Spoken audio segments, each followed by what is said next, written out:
Cuarta parte. Leviatán. Mi padre era guardián del faro de Distone, una noche apacible apareció una sirena, de su unión nacimos tres. Una marsopa, una dorada y yo. Oh, por la vida en el mar ondulante. Viejo cántico. 35. Gillian. Como la mayor parte de las especies derivadas de ancestros exclusivamente carnívoros, los tandú fueron pupilos difíciles. Tenían tendencias caníbales y en los estudios tempranos de su elevación se oyó hablar de casos de ataque contra individuos de su raza tutora, los NGHT. Los tandú son notables por su baja empatía hacia las otras formas de vida inteligente. Son miembros de un movimiento pseudo-religioso cuya doctrina propone el exterminio final de todas las especies juzgadas indignas.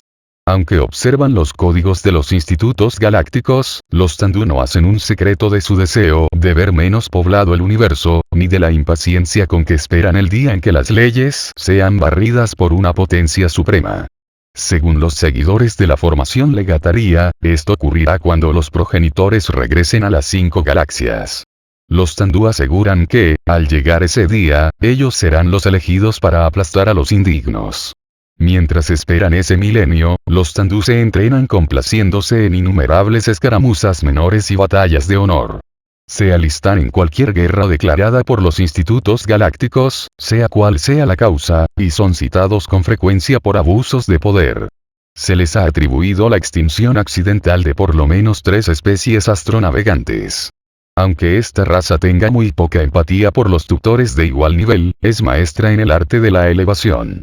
En su forma presensitiva, en su mundo de barbecho, han domesticado algunas especies locales para utilizarlas como animales de caza, el equivalente de los perros de rastreo en la Tierra. Desde que se vieron libres del aprendizaje, los tandú han adquirido y adoptado 2 de las especies psíquicas más poderosas de la reciente cosecha de pupilos. Los tandú están realizando investigaciones a largo plazo por medio de manipulaciones genéticas abusivas sobre esas 2 especies, para convertirlas en instrumentos dependientes por completo de su amor a la caza. Ver referencias. Episiarca, el 82F49. Aceptador, el 82F50. Gente encantadora, esos tandú, pensó Gillian. Dejó la placa de lectura junto al árbol donde estaba sentada. Se había concedido 1 hora de lectura esa mañana, y casi tocaba a su fin. Había leído 200.000 palabras, más o menos. Aquella ficha sobre los tandú llegó del Streaker por cable la noche anterior. Al parecer, la máquina NIS estaba consiguiendo algo de la mini biblioteca recuperada por Tom del naufragio tenáneo. Aquel resumen resultaba demasiado claro, y trataba el tema de una forma demasiado directa como para proceder de la traducción inglesa de la desesperante microsección del Streaker. Gillian, por supuesto, ya conocía algunas cosas acerca de los tandú. Todos los agentes de Terragens eran informados sobre aquellos sigilosos y brutales enemigos de la humanidad. El presente informe solo reforzaba su sentimiento de que había algo terriblemente equivocado en un universo que albergaba a tales monstruos. Gillian pasó un verano leyendo viejas novelas del espacio anteriores al contacto. Qué abiertos y amigables parecían aquellos antiguos universos de ficción. Incluso los más extraños y pesimistas no se acercaban a la cerrada y peligrosa realidad. Pensar en los tandú la llevaba a ensoñaciones melodramáticas en las cuales ella empuñaba una daga y recurría a la última y antigua prerrogativa de una mujer si la capturaban aquellas criaturas asesinas. El pesado olor orgánico del Undus dominaba al sabor metálico que lo impregnaba todo cerca del agua. El aire estaba fresco tras la tormenta de la noche anterior. Las verdes frondas ondulaban despacio bajo las suaves borrascas causadas por los incesantes vientos alisios de Kitrup. A estas horas, pensó, Tom ya debe haber encontrado su isla Crisol y empezado a preparar su experimento, si es que sigue vivo. Aquella mañana, por primera vez, la certeza la había abandonado. Siempre estuvo segura de que si moría, ella lo sabría en el mismo momento, en cualquier sitio en que se encontrase. Pero ahora estaba confusa. A su mente le faltaba claridad. Solo estaba segura de que habían ocurrido cosas terribles durante la noche anterior. Primero, al atardecer, aquella sorda premonición de que le había sucedido algo a Tom. No pudo concretar el sentimiento, pero la preocupó. Luego, durante la noche, tuvo una serie de pesadillas. Se le aparecieron unas caras. Caras de galácticos, cubiertos con cueros, plumas y escamas, con dientes y mandíbulas. Ululaban y farfullaban, pero ella, a pesar de su esmerada educación, no podía entender ni una palabra o sensoglifo. En su sueño, reconoció varias razas. 2 astronautas Apish que morían al ser abatida su nave. Un Jofur que aullaba a través del humo ante el muñón sanguinolento de su brazo. Una Shintiana que escuchaba los cantos de las ballenas mientras esperaba con impaciencia tras un bloque de piedra helado por el vacío. En su sueño, Gillian fue impotente para rechazar aquellos rostros. Se había despertado de repente en medio de la noche, con un temblor que le tensaba la columna vertebral como si fuera la cuerda de un arco. Respirando pesadamente en la oscuridad, sintió una conciencia retorciéndose en agonía en el límite de su alcance sensorial. A pesar de la distancia, captó un mezclado aroma en el febril grifo psíquico. Aquello era demasiado humano para proceder de un delfín y demasiado cetáceo para proceder de un hombre. Luego todo cesó. El ataque psíquico había finalizado. No sabía qué hacer. ¿De qué servía un poder sí cuando los mensajes eran tan imprecisos que resultaban indescifrables? Su intuición potenciada por la genética padecía ahora una cruel decepción. Era peor que no tenerla. Aún le quedaban unos minutos de su hora. Los pasó con los ojos cerrados, escuchando el flujo y reflujo de los sonidos, mientras las rompientes proseguían su eterna batalla contra las altas orillas occidentales y el ramaje de los árboles se elevaba y replegaba bajo el viento. Intercalados entre los chasquidos de los troncos y las ramas, Gillian pudo oír los agudos trinos de los aborígenes presensitivos, los kiki. De vez en cuando, distinguía la voz de Denny Sudman hablando en una máquina que traducía sus palabras a las altas frecuencias del dialecto kiki. Aunque trabajaba 12 horas al día ayudando a Denny en su investigación sobre los nativos, Gillian no podía evitar un sentimiento de culpabilidad por los descansos que se estaba permitiendo. Se recordó a sí misma que aquellos pequeños seres tenían una gran importancia. Pero uno de los rostros de su sueño la estuvo persiguiendo toda la mañana. Hasta media hora antes, Gillian no se había dado cuenta de que se trataba de su representación subconsciente de Herbie, el antiguo cadáver causante de todos los problemas, que se le aparecía tal como debió ser cuando estaba vivo. En el sueño, poco antes de empezar a sentir las premoniciones de una catástrofe, el alargado y humanoide rostro le había sonreído y luego, con lentitud, echó un guiño. Gillian. Doctora Baskin. Es la hora. Abrió los ojos. Levantó el brazo y consultó el reloj. El mecanismo estaba ajustado a la voz de Toshio. Siempre se puede confiar en la palabra de un guardia marina, recordó Gillian. Dile que venga a recogerte dentro de 1 hora y lo hará en 1 segundo. Al comienzo del viaje Gillian tuvo que recurrir a las amenazas para convencerle de que usara el tratamiento de señor, o el anacrónico señora, solo cada 3 frases, y no cada 2 palabras. Ya voy, Toshio. 1 minuto. Gillian se levantó y se desperezó. Aquel descanso le había resultado provechoso. Su mente había estado tan bloqueada que solo el reposo podía devolverle la lucidez. Confiaba en acabar allí y poder regresar al Streaker pasados 3 días, justo en el momento en que Kreideiki planeaba mover la nave. Para entonces, ella y Denny ya tendrían una idea concreta de las necesidades ambientales de los Kiki, y podrían llevarse con ellos un pequeño grupo de muestra al centro de elevación de la Tierra. Si el Streaker escapaba, y si la humanidad registraba su primera demanda de pupilaje, podrían salvar a los Kiki de una suerte mucho peor. Caminando entre los árboles, Gillian vislumbró el océano por un espacio que se abría al nordeste, entre el follaje. ¿Podré sentir desde aquí la llamada de Tom? Lannis dice que su señal será detectable en cualquier punto del planeta. Con seguridad, todos los Eds podrán oírla. Procuraba conservar sus energías psíquicas al nivel más bajo posible, como Tom le había recomendado. Formuló una plegaria oral a la antigua usanza, y la envió hacia el norte, por encima de las olas. Apuesto a que esto complacerá al Dr. Dart, dijo Toshio. Los sensores, desde luego, quizá no sean del tipo que buscaba. Pero el robot es totalmente operacional. Gillian examinó la pequeña pantalla conectada al robot. Ella no era experta en robótica ni en planetología, pero comprendía los principios. Creo que tienes razón, Toshio. El espectrómetro de rayos X funciona. Lo mismo que el zapper láser y el magnetómetro. ¿Puede aún moverse el robot? Como un pequeño cangrejo. Lo único que no puede hacer es volver a subir. Sus tanques de flotación se rompieron cuando el bloque de coral cayó sobre él. ¿Dónde está ahora? En una cornisa, a unos 90 metros de profundidad. Toshio pulsó el diminuto teclado y apareció un holo esquemático en el espacio frente a la pantalla. Acaba de darme un mapa sonar de esa profundidad. No quiero hacerle descender más hasta que haya hablado con el Dr. Dart. Solo podemos ir hacia abajo, de cornisa en cornisa, siempre en la misma dirección. Cuando el robot abandona un lugar, ya no puede regresar a él. El esquema mostraba una cavidad cilíndrica que descendía al interior de las metalíferas rocas de la delgada corteza de Kitrup. Las paredes eran irregulares, con salientes y cornisas como la que servía de soporte a la sonda averiada. Un sólido tronco se izaba levemente inclinado en la gran cavidad. Era la enorme raíz taladradora que Toshio y Denie destrozaran pocos días antes. Su extremo superior descansaba contra uno de los bordes de su propia excavación subacuática. El resto desaparecía en regiones desconocidas, más abajo del área registrada en el esquema. Creo que tienes razón, Toshio.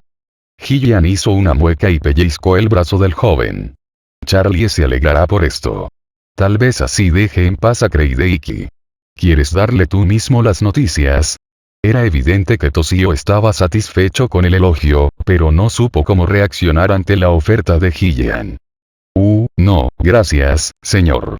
Quiero decir, ¿no podría usted añadirlo hoy en su informe a la nave? Estoy seguro de que el Dr. Dart preguntará cosas que no estoy preparado para responder. Hillian no podía censurar a Toshio. Darle buenas noticias a Charles Dart no era más placentero que darse las malas. Pero antes o después el joven guardia marina debería encararse con el planetólogo Chimp.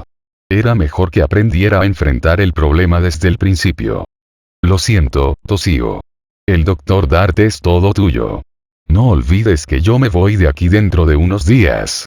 Serás tú quien tenga que contentar a Charlie cuando te pida que hagas turnos de 30 horas. Toshio asintió con gravedad, intentando mantener una expresión seria mientras ella le estuviera mirando. Hillian sonrió burlonamente hasta que él no pudo evitar ruborizarse y sonreír también. 36. Aki. Apresurándose para llegar al puente antes del cambio de guardia, Aki tomó un atajo a través de la esclusa. Cuando se hallaba a mitad de la amplia sala, notó que algo había cambiado allí. Giró sobre su cabeza para detenerse. Sus pulmones branquias le pesaban, y se maldijo a sí mismo por idiota, por ir dando tumbos a aquella velocidad cuando apenas había oxígeno suficiente. Aki miró a su alrededor. Nunca había visto antes la esclusa tan vacía. La canoa del capitán se había perdido en las Sirtes. Los pesados trineos y una parte del equipo se habían desplazado hasta la naufragada nave Tenania. Y, ayer mismo, la teniente Ikai había cogido el esquife. La lancha, la última y mayor de las embarcaciones del Streaker, era el centro de una febril actividad.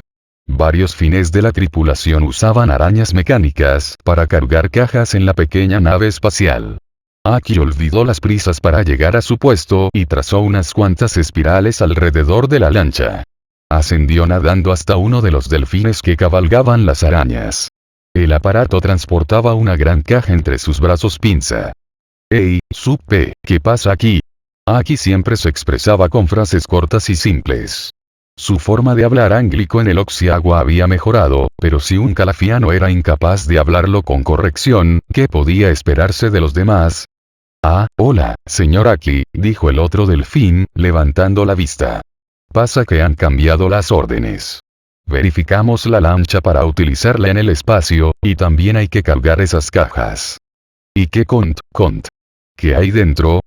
«Informes del Dr. Metz, parece». El tercer brazo manipulador de la araña señaló una pila de cartones impermeables. «Imagine, todos nuestros abuelos y sus descendientes están ahí, registrados en chips magnéticos. ¿No le da una sensación de continuidad de Supe era originario de la comunidad del Atlántico Sur, un clan muy orgulloso de su dicción. Aki se preguntaba si no habría cierta veleidad excéntrica en lo que parecía pura y simple torpeza. Creía que estabas en el grupo de avituallamiento que salió hacia la nave Tenania. Supe era asignado por norma habitual a tareas que requerían poca precisión. Debía haber ido, señor Aki. Pero no han salido más equipos. La nave está cerrada, ¿no lo sabía? Estamos todos nadando en círculo hasta que se sepa algo más sobre el estado del comandante. ¿Qué? Dijo Aki, a punto de ahogarse. El comandante tuvo un accidente durante una inspección fuera de la nave. Se electrocutó, creo. Lo encontraron cuando apenas quedaba aire en su respirador. Ha estado inconsciente desde entonces. Takata Hime está ahora al mando. Aki se quedó de piedra. Estaba tan aturdido que ni se dio cuenta de que su pie se giraba con brusquedad y regresaba a su trabajo a toda prisa al ver que una enorme forma oscura nadaba hacia él. ¿Puedo ayudarle, señor Aki? Preguntó el gigantesco delfín, en un tono casi sarcástico. Tajón. Dijo Aki sacudiendo el cuerpo. ¿Qué le ha pasado al comandante? Había algo en su actitud que dejó helado a Aki. Y no era solo el respeto fingido hacia su rango. Tajón recitó un breve gorjeo en ternario. Sugestiones vienen de que quieres saber mucho más. Ve y pregúntale a tu jefe, que te espera en la orilla. Con un gesto casi insolente de uno de los brazos de su arnés, Tajón aleteó y se alejó nadando para ir a reunirse con su grupo de trabajo. El impulso de sus poderosas aletas empujó a Aki un par de metros hacia atrás. Aki sabía que era mejor no reprenderle. Algo en el ternario de triple sentido de Tajón le decía que sería inútil. Decidió tomarlo como un aviso, y se giró a toda prisa hacia el ascensor del puente. De pronto, se dio cuenta de que los mejores fines de la tripulación del Streaker estaban ausentes. TSHT, Ikai, Karkaet, Stat y Lukika habían ido a la nave Tenania. Eso permitía que Tajón fuera el oficial de mayor rango. Y también que Epirus se había marchado. Aki nunca creyó los rumores que corrían sobre el piloto. Siempre lo había considerado como el fin más valiente de la tripulación, y también el nadador más rápido. Lamentaba que Kepiru y Toshio no estuvieran ahora a su lado. Ellos le hubieran ayudado a saber qué estaba pasando. Cerca del ascensor, Aki encontró a un grupo de 4 Tursiops apiñados en un rincón de la esclusa sin hacer nada en particular.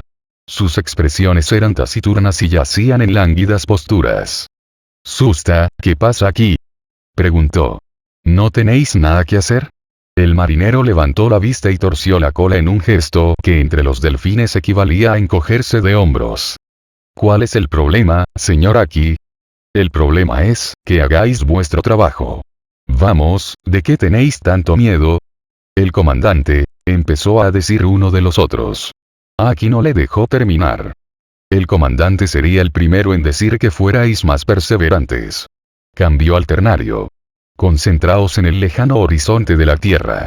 Allí nos necesitan». Susta parpadeó e intentó vencer su abatimiento. Los otros le imitaron. «Sí, señor Aki. Vamos a intentarlo». «Muy bien», asintió Aki. «Seguid el espíritu del KNNKK». Entró en el ascensor y marcó el código del puente. Mientras las puertas se cerraban vio alejarse nadando a los fines, hacia sus puestos de trabajo, supuso. Ifni. Le había sido difícil mostrarse tan seguro cuando lo que en verdad buscaba era información. Pero para darles confianza debía aparentar que sabía más que ellos. Mordeduras de tortuga. Motores estropeados. ¿Serán muy graves las heridas del capitán? ¿Qué oportunidad tendremos si Creide Iki nos deja? Decidió mostrarse lo más inofensivo y discreto posible, por un tiempo, hasta que supiera con exactitud qué sucedía. Sabía que un guardia marina estaba en la situación más expuesta de todas, con las cargas y los deberes de un oficial y ninguna de las protecciones. Y un guardia marina era siempre el último en enterarse de lo que pasaba. 37. Suezi. La excavación estaba casi terminada. El acorazado Tenanio había sido escarriado y reforzado. Pronto llenarían su vasta cavidad cilíndrica con la carga deseada y podrían partir. Anne Suezi saltaba de impaciencia. Estaba harto de trabajar bajo el agua. Y a decir verdad, estaba también harto de los fines. Dioses, la de historias que podría contar cuando volviera a casa. Había dirigido brigadas de trabajo bajo los océanos de polución de Titán, ayudado a recuperar cometas adeninos en la sopa nebulosa, e incluso había trabajado con aquellos locos amerindios e israelitas que intentaban terraformar Venus. Pero nunca ningún trabajo le había mostrado como las leyes de la perversidad. Casi todos los materiales con los que trabajaba eran de manufactura alienígena, con una extraña ductilidad y unas raras conductividades cuánticas. Tuvo que verificar por sí mismo la impedancia psiónica de casi todas las conexiones, y seguramente aquella maravilla enmascarada aún llenaría el cielo de parásitos telequinéticos cuando empezara a funcionar. Fines. Eso era lo peor de todo. Efectuaban la operación más delicada de un modo impecable, y luego empezaban a nadar en círculos, dando gritos sin sentido en primal cuando la abertura de una escotilla provocaba particulares reflejos sonar. Y cada vez que acababan un trabajo, llamaban al viejo Suesi. «Compruébalo, Hannes», le decían. «Asegúrate de que lo hemos hecho bien». Hacían verdaderos esfuerzos. No podían evitar sentirse como semiacabados pupilos de unos tutores lobeznos en una galaxia hostil, en especial cuando todo eso era cierto. Suesi admitía que refunfuñaba por escuchar el eco de sus pensamientos en su propio cráneo más que por un motivo real. El Streaker había hecho un buen trabajo. Aquello era en realidad lo que importaba. Estaba orgulloso de cada uno de ellos. De cualquier modo, todo iba mucho mejor desde la llegada de Ikai. Constituía un ejemplo para los demás, y su forma de hablar a los fines con parábolas que en inglés ayudaba a concentrarse. Suesi se incorporó sobre un codo. Su estrecha litera estaba a menos de 1 metro del techo, y solo unos pocos centímetros separaban sus hombros de la escotilla de aquel camarote tan parecido a un ataúd. Bueno, ya he descansado bastante, pensó. Aunque le escocían los ojos y los brazos aún le dolían. Intentar dormir de nuevo carecía de sentido. Solo hubiera contemplado el interior de sus párpados. Suesi abrió la estrecha escotilla. Se protegió los ojos de la luz más intensa que bañaba el corredor de las cabinas. Luego, sentándose, dejó caer las piernas a un lado. Se oyó un chapoteo. Agua. Excepto el último metro, cerca del techo, el esquife estaba lleno de agua. Bajo la intensa luz de la crujía, su cuerpo se veía muy pálido. Me pregunto cuándo está previsto que desaparezca, pensó, deslizándose hacia el agua con los ojos cerrados. Nadó hacia el pasillo y cerró la puerta tras él. Naturalmente, tendría que esperar a que bombearan antes de poder utilizar las instalaciones. Un poco más tarde, llegaba a la sala de control de pequeña astronave. Ikai estaba allí con TSHT, contemplando el equipo de transmisiones. Discutían en una versión rápida y chillona del ánglico que le costaba comprender. Llamó. Si queréis dejarme fuera de esto, muy bien. Pero si puedo ayudaros, será mejor que cambiéis a 33 1/3. No soy Tom Morley. No puedo seguir esa jerga. Las dos oficiales delfines sacaron la cabeza fuera del agua mientras Suesi se hacía al raíl del tabique más próximo. Los ojos de Ikai se salieron casi de las órbitas al adaptarse a la visión binocular de la superficie. No estamos seguras de tener problemas, Hannes, pero parece que hemos perdido contacto con la nave. ¿Con el Streaker? Las espesas cejas de Suesi se arquearon. ¿Están siendo atacados? No lo creo, respondió TSHT, balanceando con suavidad la parte superior de su cuerpo. Yo había dejado el receptor encendido, esperando saber si tenían noticias de Tom Morley y empezaban a mover la nave. No prestaba mucha atención, pero de pronto oí decir al operador que siguiéramos en línea, y luego nada. ¿Cuándo fue eso? Hace unas horas. He esperado el cambio de guardia, confiando que se tratara solo de un fallo técnico. Luego he llamado a Ikai. Desde entonces hemos estado comprobando los circuitos, concluyó la oficial superior. Suesi nadó hasta el aparato para echarle un vistazo. Lo que debería hacer, desde luego, era abrirlo e inspeccionarlo a mano. Pero el material electrónico estaba precintado contra la humedad. Si estuviéramos en caída libre y los fines pudieran trabajar sin toda esta maldita agua alrededor. De acuerdo, suspiró. Con tu permiso, Ikai, tendré que echar fuera de la sala de control a las FEMS oficiales para examinar este chisme. No molestéis a los fines que duermen en la bodega. Ikai asintió. Enviaré un grupo para que siga el monofilamento y vean si está intacto. Bien pensado. Y no te preocupes.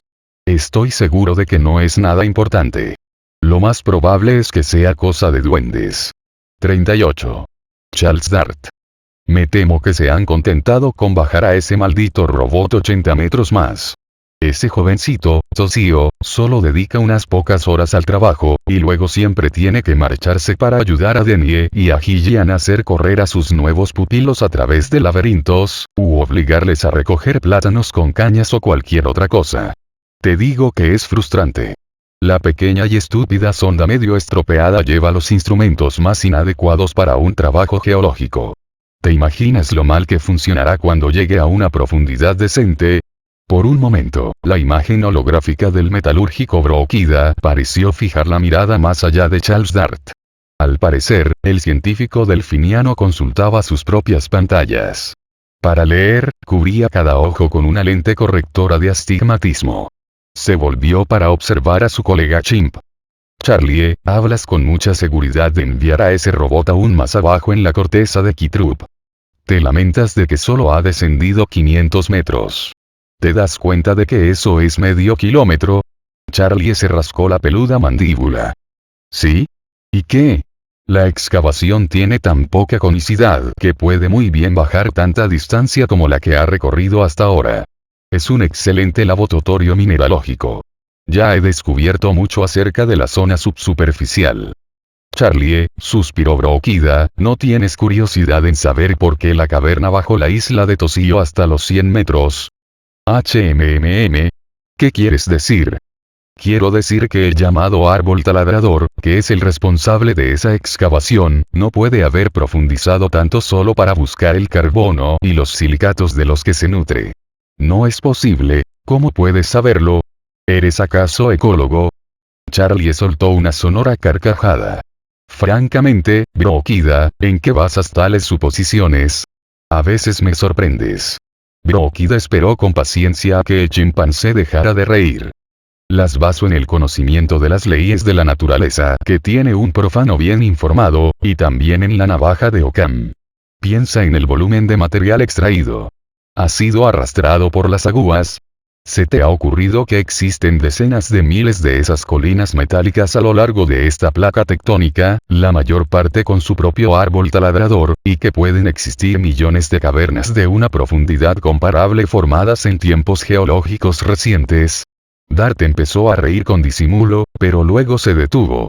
Durante un instante, miró de hito en hito la imagen de su colega cetáceo. Después, rió abiertamente. Golpeó la mesa con el puño. Touché. Muy bien, señor. Añadiremos por qué esos agujeros a nuestra lista de preguntas. Por fortuna, he cultivado a lo largo de los últimos meses, en nuestro laboratorio común, la amistad de una distinguida ecóloga. Me debe innumerables favores y está justo en el lugar del misterio. Le voy a pedir a Denie que se ocupe de ello ahora mismo. Puedes estar seguro de que sabremos de qué están hechos esos árboles taladradores. Brookida no se molestó en contestar, pero dejó escapar un leve suspiro.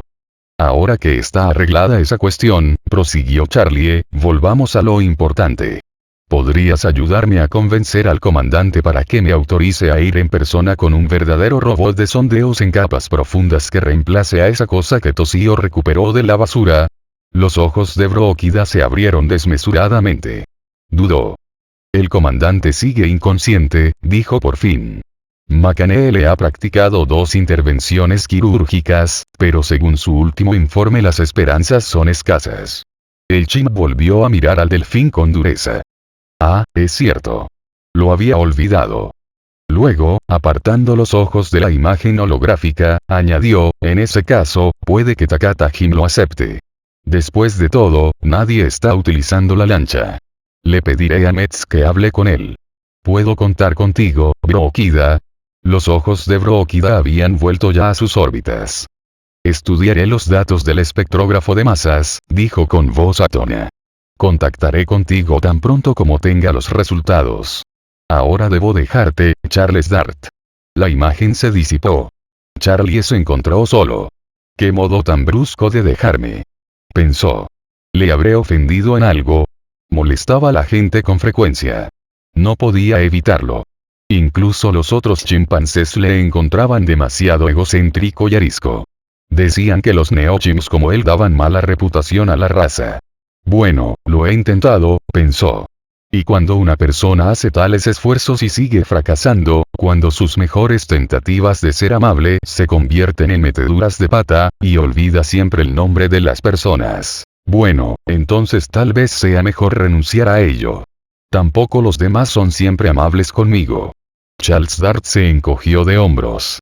Aquello no tenía importancia. ¿Para qué seguir persiguiendo una popularidad que siempre se le escapaba? Tenía su propio mundo de rocas y núcleos en fusión, de magma y planetas vivos. Sin embargo, creía que al menos Bróquida era mi amigo, dejó de pensar en eso. Tengo que llamar a Metz. Él me conseguirá lo que necesito. Les demostraré que este planeta es tan peculiar que lo bautizarán de nuevo con mi propio nombre. Existen precedentes. Empezó a reír en tono bajo mientras se tiraba de la oreja con una mano y tecleaba un número codificado con la otra. Un pensamiento le llegó a la mente mientras esperaba que el computador de rastreo localizara a Ignacio Metz. ¿No está todo el mundo esperando noticias de Tom Orley? Eso era lo que todos decían hace poco. Luego recordó que el informe de Orley debía haber llegado el día anterior, casi a la misma hora que Kreideki resultó herido. Ah. Entonces es probable que Tom haya tenido éxito en lo que estaba haciendo, fuera lo que fuese, y nadie se ha molestado en informarme. O quizás alguien lo hizo pero yo no me enteré. A pesar de todo, estoy seguro de que ha ajustado cuentas con los EPS. Y además a tiempo. Fue bastante molesto que nos convirtiéramos en objeto de persecución, y que fuéramos obligados a llenar la nave de agua. El número de Metz apareció en el intercom. La línea estaba sonando. Era una pena lo sucedido con Kreideki. Para ser un fin, era terriblemente rígido y serio, y no siempre razonable, pero Charlie no podía alegrarse de verlo fuera de su camino. De hecho, sentía una rara sensación en el estómago siempre que pensaba que el comandante podía desaparecer del mapa. Entonces no pienses en ello. Maldita sea. ¿Cuándo se ha sacado algo por preocuparse? Ah, Dr. Metz. No le habré cogido a punto de salir. Me preguntaba si podríamos tener pronto una pequeña charla. ¿Esta tarde? Bien. Sí, es que debo pedirle un favor muy pequeño. 39. Macanere. Un médico ha de ser en parte científico y en parte diquimista, en parte detective y en parte hechicero, pensaba Macanere. Pero en la escuela de medicina nunca le habían dicho que también tenía que ser soldado y político. Macanee tenía problemas para mantener una actitud digna. De hecho, se sentía al borde de la insubordinación. Su cola golpeaba la superficie del agua, llenando de espuma los canales de la enfermería. Le digo que no puedo operar yo sola. Mis asistentas no tienen los conocimientos suficientes para ayudarme. Y aunque los tuviesen tampoco sé si podría hacerlo. Tengo que hablar con Gillian Baskin. Levantando con indolencia un ojo por encima del agua, un brazo del arnés sujeto a un montante del canal, Takata Jim lanzó una mirada a Ignacio Metz. El humano le respondió con una expresión de infinita paciencia. Habían esperado una reacción así del cirujano de la nave. Estoy seguro de que subestima su competencia, doctora, sugirió Takata Jim. ¿Acaso es usted cirujano? Le he pedido su opinión, déjeme hablar con Gillian. Doctora, intervino Metz en tono conciliador, el teniente Takata Jim acaba de explicarle que existen razones militares que justifican un apagón parcial de las comunicaciones. Los datos de las boyas de detección parecen indicar la presencia de una fuga así en un radio de 100 kilómetros. Tanto pueden ser responsables el equipo que trabaja bajo las órdenes de Ikai y Suesi como los que están en la isla. Hasta que no localicemos la causa de la fuga, ¿va usted a basar su actuación en los informes de una boya? Fue una boya defectuosa lo que casi mató a Kreideki. Metz frunció el ceño. No estaba acostumbrado a que los delfines le interrumpiesen. Se dio cuenta de que Macanee estaba muy agitada. Demasiado agitada, de hecho, para hablar el ánglico con la dicción que un fin de suposición debería usar. Sería un dato para sus archivos, como también lo sería la actitud agresiva que había adoptado. Era una boya completamente distinta, doctora Makane. Recuerde que tenemos 3 tipos. Además, no afirmamos que la fuga se esté produciendo realmente, sino que debemos considerar que es así hasta que se demuestre lo contrario. Pero el apagón no es total. He oído que el chimpancé sigue recibiendo datos de su condenado robot y... ¿Por qué no me permiten hablar con la doctora Baskin? Metz contuvo una maldición.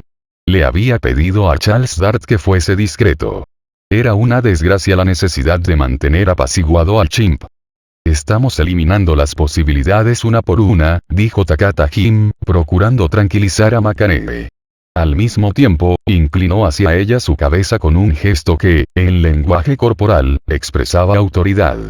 Tan pronto como los que están en contacto con Charles Dart, los jóvenes humanos Iwasaki Sudman y el poeta Saot, sean descartados como posibles causantes de las fugas, contactaremos con la doctora Baskin. Seguramente, sabe que ella es la que menos posibilidades tiene de ser la fuente de esa pérdida de energía y, por lo tanto debemos examinar antes a los demás. Metz enarcó un poco las cejas. ¡Bravo! La excusa no resistiría un examen minucioso, por supuesto, pero tenía cierto tinte de racionalidad. Todo lo que necesitaban era un poco de tiempo. Si esto mantenía tranquila Makane solo un par de días más, sería suficiente. Al parecer, Takata Jin captó la aprobación de Metz. Alentado, se mostró más enérgico. Bien, no perdamos más tiempo, doctora. Dijo. Hemos bajado aquí para informarnos sobre el estado del comandante. Si es incapaz de reasumir sus funciones, habrá que elegir un nuevo comandante entre los oficiales. Estamos en una situación crítica y no podemos permitirnos el menor retraso. Si esto estaba pensado para intimidarla, tuvo el efecto contrario. La cola de Makane empezó a batir con furia. Levantó la cabeza fuera del agua, y mirando de soslayo al delfín macho contestó con un sarcástico verso. Por un instante había creído que a todos vuestros deberes ibais a faltar. Pero me agrada ver que habla equivocado vuestra actitud. Lejos está la idea vil. ¿Quién podría tomar un atajo hacia la función suprema? Takata Jim abrió la boca, mostrando la amenazante V de sus largos dientes blancos. Durante un momento, Metz creyó que iba a abalanzarse sobre la pequeña hembra.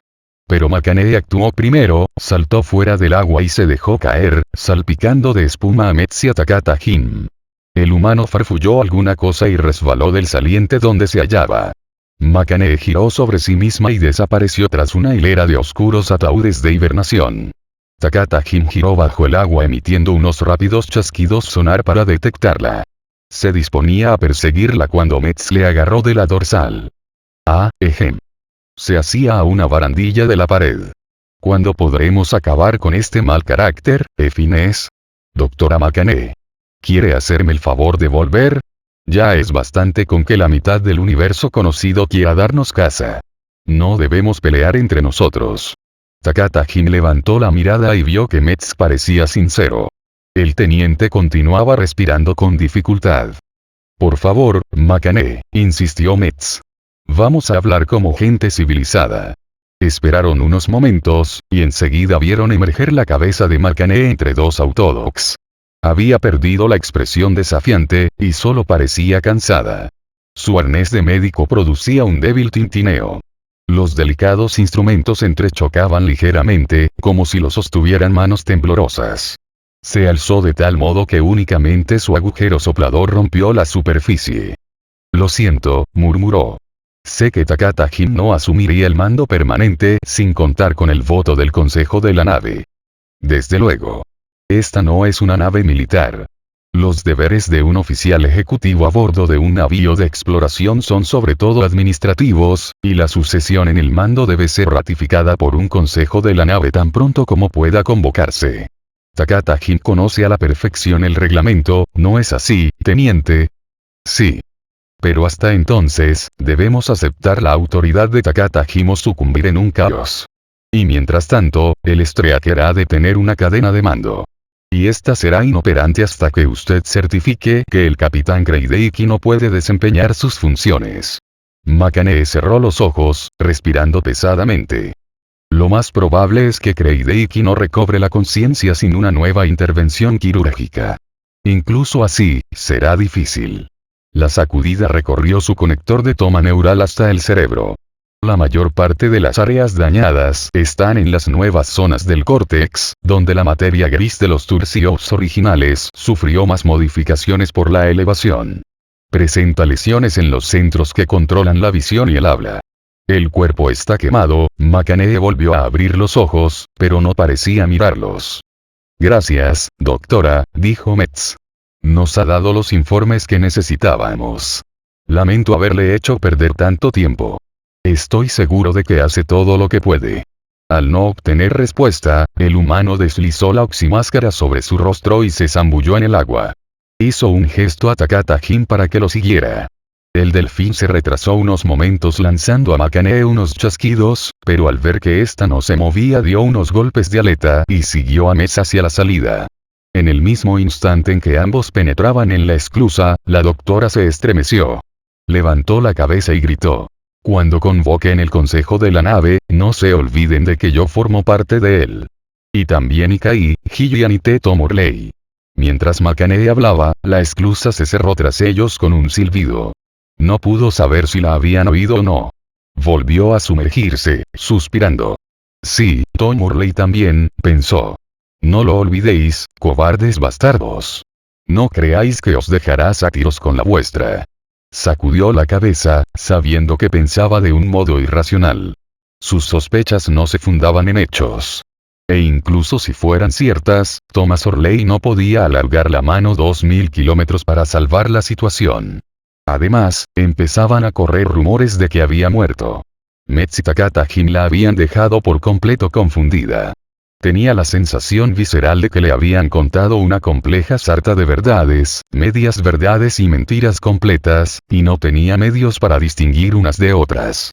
Creen que pueden engañarme, solo porque soy una hembra, y soy vieja, y con un retraso de 2 generaciones respecto a los demás fines elevados de a bordo excepto Brooklyn.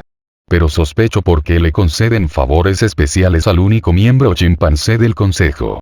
Aquí y ahora, tienen una mayoría que respalda todas sus decisiones.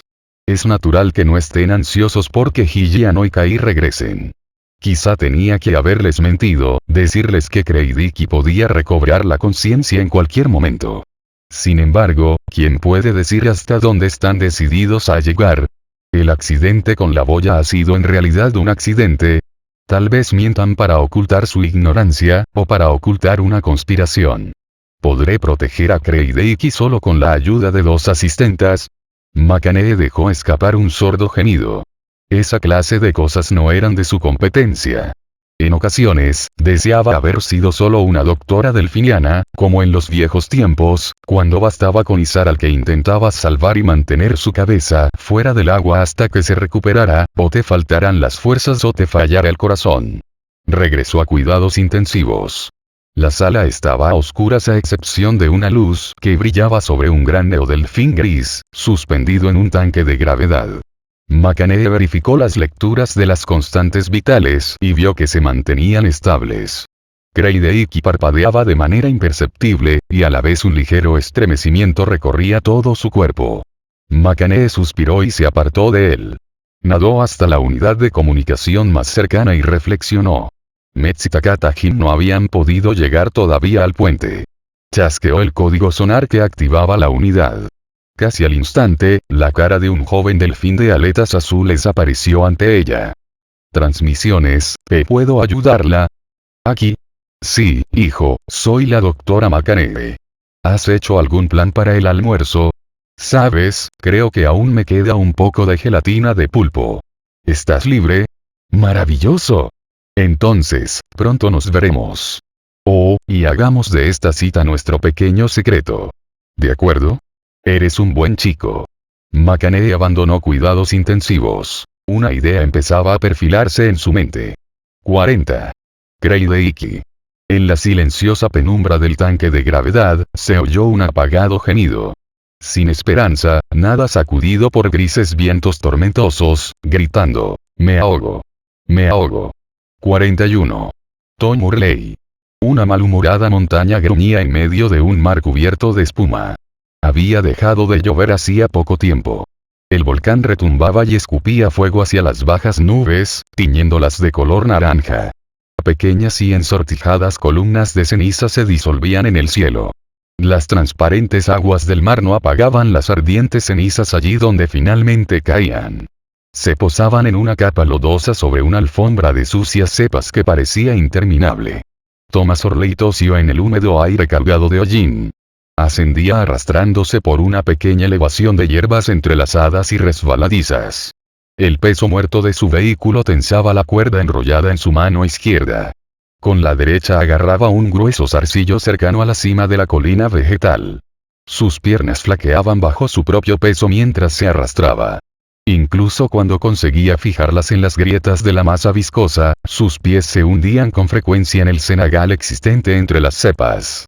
Cuando con dificultad lograba sacarlos, la ciénaga le soltaba disgusto, exhalando un horrible ruido de succión. A veces, por sus pies subían cosas, retorciéndose sobre sus piernas y dejándose caer de nuevo en el fétido lodo. La soga fuertemente enrollada le dañaba la mano izquierda al tirar del trineo, un exiguo resto del planeador solar y las provisiones. Era un milagro que hubiera sido capaz de salvar tanto de la colisión. El volcán lanzaba centelleos ocres a través del herbáceo paisaje. Manchas irisadas de polvo metálico cubrían la vegetación en todas direcciones. La tarde tocaba a su fin, casi había pasado un día completo de quietud desde que enfilara el planeador hacia la isla en busca de un lugar seguro donde aterrizar. Tom levantó la cabeza para mirar, con ojos lacrimosos, la llanura de hierbas. Todos sus planes minuciosamente trazados se desmoronaban en aquella planicie de ásperas y viscosas plantas marinas. Tenía la esperanza de encontrar en la isla un refugio a sotavento del volcán o, por lo menos, posarse en el agua y transformar el planeador en una amplia balsa apropiada para el mar desde la que realizaría su experimento. Tenía que haber previsto esta posibilidad.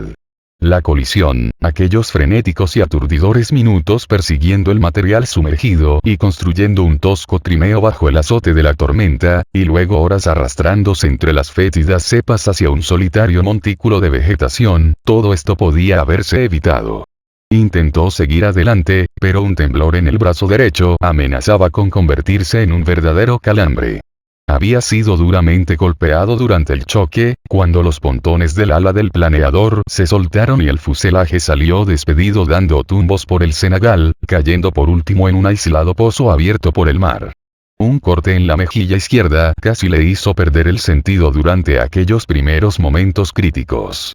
Iba desde el mentón casi hasta la toma neural de encima de la oreja izquierda. La funda de plástico que por lo general protegía el delicado nervio interfaz se cayó en la noche, perdida sin remedio. La infección era ahora la menor de sus preocupaciones. El temblor de su brazo iba en aumento. Tom intentó controlarlo, tumbándose boca abajo en las apestosas hierbas elásticas. Cada vez que tosía, el barro arenoso le arañaba la frente y la mejilla derecha. Tenía que sacar energía de algún sitio.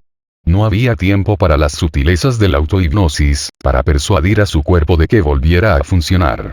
Con su sola voluntad, ordenó a sus músculos magullados que realizaran un último esfuerzo. No podía hacer gran cosa contra todo lo que le enviaba el universo, pero después de 30 horas de esfuerzos, a pocos metros del objetivo, no iba a tolerar una rebelión de su propio cuerpo. Un nuevo ataque de tos le desgarró la irritada garganta. Todo él se sacudió, y las convulsiones le hicieron aflojar su agarre en la seca raíz.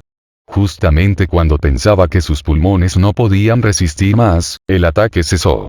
Tom se quedó inmóvil en el barro, exhausto, con los ojos cerrados. ¿Cuentas las alegrías del movimiento? Primera entre las ventajas: la ausencia de aburrimiento. No le quedaban fuerzas para silbar el haiku ternario, pero lo hizo en su mente, y reservó la energía para esbozar una sonrisa en sus destrozados labios cubiertos de fango. En alguna parte, encontró reservas para un nuevo esfuerzo. Apretó los dientes y se impulsó sobre el último tramo. El brazo derecho se torció pero aguantó hasta que la cabeza se alzó sobre la cima de la pequeña colina. Tom parpadeó para apartar las cenizas de sus ojos y contempló lo que se extendía más allá. Más hierbas. Hasta donde alcanzaba la vista, más hierbas. Un grueso nudo de cepa neustónica horadaba la cumbre del montículo. Tom llevó el trineo lo bastante arriba como para enrollar la cuerda alrededor de la raíz.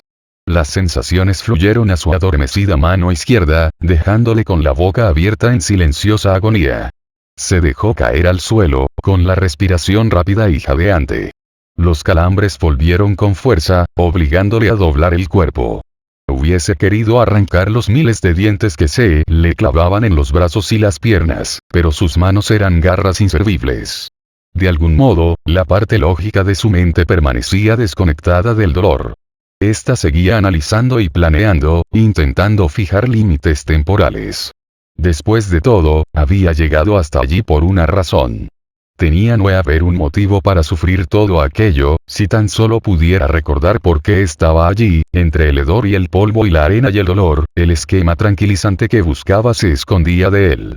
Sintió que estaba al borde del desmayo. De pronto, a través de los párpados entrecerrados por el dolor, creyó ver ante él la cara de Gillian.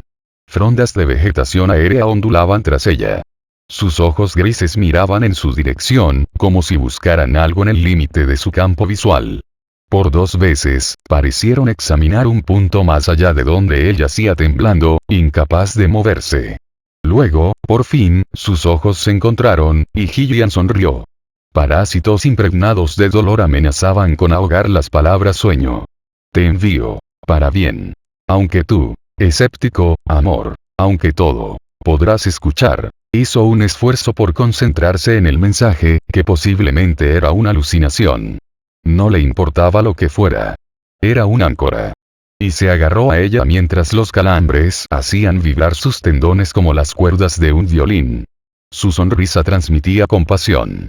¿En qué estado se halla él? Que amo está perdido. Podré hacer algo por él. Meta Orley manifestó su desacuerdo.